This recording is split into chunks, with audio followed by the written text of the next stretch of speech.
नमस्कार प्रिय दोस्तों, आप सभी का स्वागत है मेरे चैनल आरएस ग्लोबल स्टडीज़ में। रीजनिंग के इस टॉप 9 सीरीज में मैंने उन प्रश्नों को शामिल किया है जो हर बार परीक्षा में पूछे जा रहे हैं। तो चलिए इस सेशन को लगा करके हम अपने रीजनिंग को और बेहतर बनाएं। ठीक है डियर्स, देखेंगे अपने पहले प्रश्न को।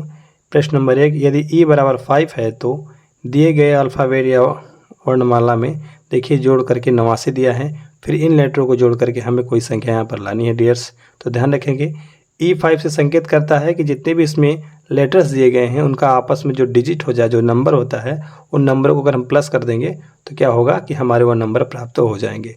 तो चलिए हम इसे हल कर लेते हैं। तो पहला नंबर यस की बात करें तो यस आता है आपका 90 पर। ठीक है, इसके बाद ई आता है। ठीक है, ई आता है आपका 5 पर। 5 के बाद सी आता है तो सी आपका आता है 3। फिर आर आता है तो आर आपका आता है 18 पर। ध्यान दीजिएगा ये आर है। इसके बाद ई फिर से है तो ई आपका 5 पे आता है। फिर टी है तो टी आपका 20 पर यानी कि 20।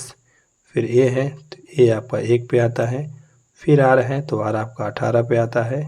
उसके बाद वाई है तो वाई आपका 25 पे आता है। तो डियर, जब इन सभी संख्याओं को आपस में हम जोड़ेंगे तो हमें कितना प्राप्त हो जाएगा? हमें प्राप्त हो जाएगा 114। ठीक है, आप जोड़ लीजिएगा। वीडियो लॉन्ग ना हो इसलिए मैंने आप पहले ही जोड़ रखा है। तो ऑप्शन नंबर सी जो है वो आपका करेक्ट आंसर हो जाएगा डियर्स। ओके, आई होप आपको समझ में आ रहा होगा। हम अगले क्वेश्चन को देख लेते हैं। अगला क्वेश्चन है डियर्स, अंग्रेजी वर्णमाला में आपके बाएं से 10वें अक्षर के दाएं 9वां अक्षर क्या होगा? ध्यान दीजिएगा, जब भी आपको ऐसा प्रश्न पूछे, जब भी 26 अंक के अंदर ही पूछे तो आप क्या करेंगे? दोनों संख्याओं को आपस में जोड़ देंगे, यानी 10 और 9 को जोड़ देंगे तो टोटल 19 हो जाएगा। और 19 पर कौन सा लेटर आता है? तो यस आता है, यानी कि option number C is the correct answer. Okay dears,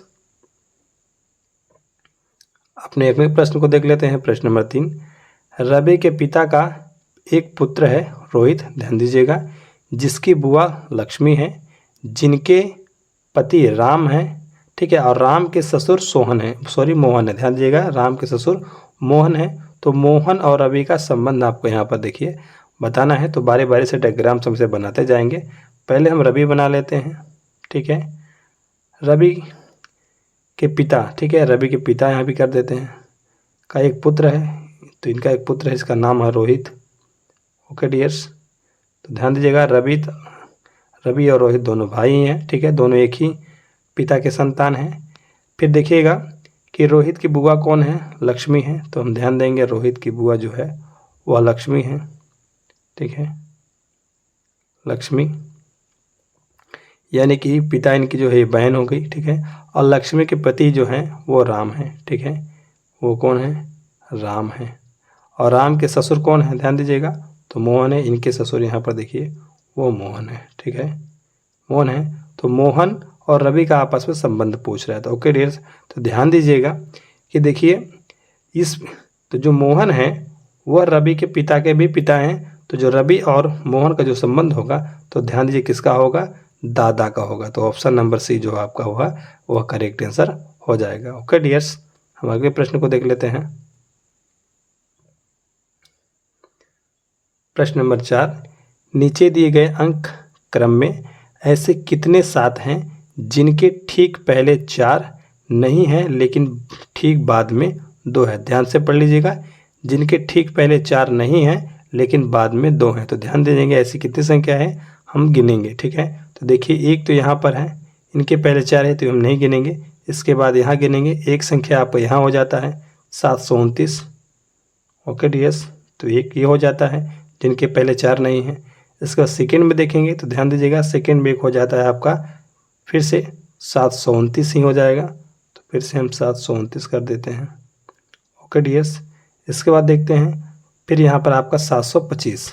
ठीक है, तो 700 जो आपका वो 25, यानी कि 3 ही आपको दिखाई दे रहा है, बाकी सभी के पहले आपको 4 दिखाई दे रहे हैं। यानी कि 3 जो है ऐसे 7 हैं जिनके पहले 4 नहीं है परंतु बाद में 2 है। तो ऑप्शन नंबर बी जो ऐसा वह करेक्ट आंसर हो जाएगा। ठीक है डियर्स, अगले प्रश्न को देख लेते हैं। देखिए यह कैलेंडर से पूछा गया प्रश्न है। प्रश्न नंबर 5, यदि 25 सितंबर के दिन बृहस्पति था तो उसी वर्ष के जो है 25 अक्टूबर को कौन सा दिन होगा। ध्यान दीजिएगा उसी वर्ष पूछा है तो कुछ ज़्यादा हमें करना नहीं है। तो यहाँ पर किससे पूछ रहा है, 25 सितंबर पूछ रहा है। तो 25 सितंबर में देखिए, सितंबर में कितने दिनों का महीना होता है, तो आपका 30 होता है। 30 में से आपका क्या हो रहा है, 25 में से पूछ ही रहा है, तो कितना बच रहा है आपके पास, तो 5 ये बच रहा है इस महीने में, सितंबर महीने में। और आपको इधर अक्टूबर में कितने से पूछ रहा है, 25 दिन का पूछ रहा है। तो 25 में 5 को हम क्या करेंगे, ऐड कर देंगे, जोड़ देंगे, तो टोटल हमारे पास 30 आ जाएगा।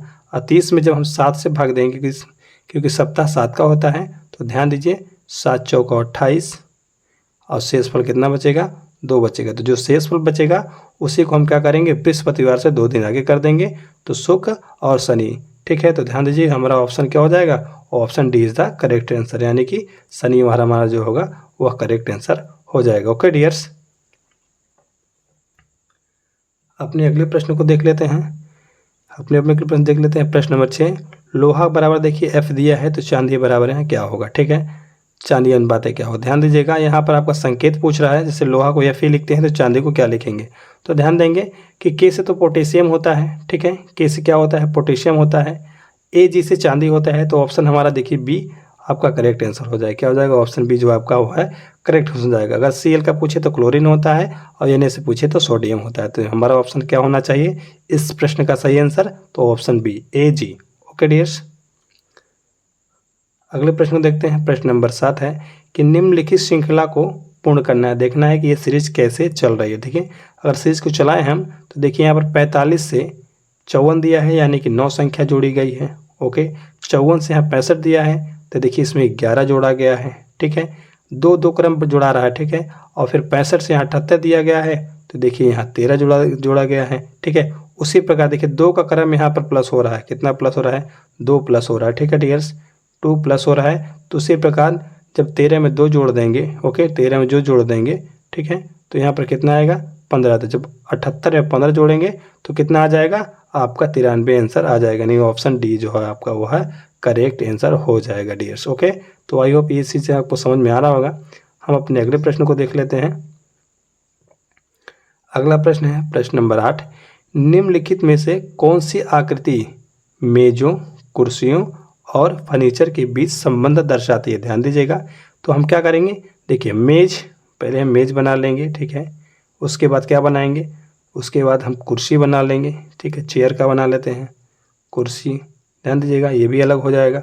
आप ध्यान देंगे कि जो मेज होते हैं या जो कुर्सी होते हैं वो किसके अंदर आते हैं, फर्नीचर के अंदर आते हैं। तो फर्नीचर क्या करेगा, इन दोनों को अपने अंदर ले लेगा। तो इस प्रकार का डायग्राम देखिए कहाँ बन रहा है, तो ऑप्शन नंबर डी में देखिए ये ऑप्शन बन रहा है। तो ऑप्शन डी आपका क्या हो जाएगा, वह करेक्ट आंसर हो जाएगा। अगर आपको सही से डायग्राम बनाना आता है तो आप ऐसे प्रश्नों के आंसर बहुत आसानी से दे पाएंगे। ओके डियर्स, हम अगले प्रश्न को देख लेते हैं। प्रश्न नंबर देखिए यहाँ पर 9 है।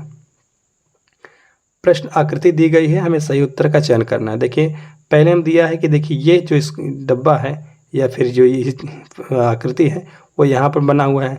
सेकेंड में देखिए वो यहाँ बना है, थर्ड में यहाँ बना है, तो फोर्थ में आपका कहाँ बनना चाहिए, यहाँ बनना चाहिए। तो देखिए ये कहाँ बनता है, फोर्थ में यहाँ बनना चाहिए। कहाँ बनना चाहिए, यहाँ पर। तो देखिए इस प्रकार कहाँ बन रहा है, तो ऑप्शन डी में देखिए ये ऑप्शन बनना चाहिए। ऑप्शन डी जो डी है उसका वो आपका क्या हो जाएगा, करेक्ट आंसर हो जाएगा। थोड़ा सा आपको यहाँ ध्यान देना होगा,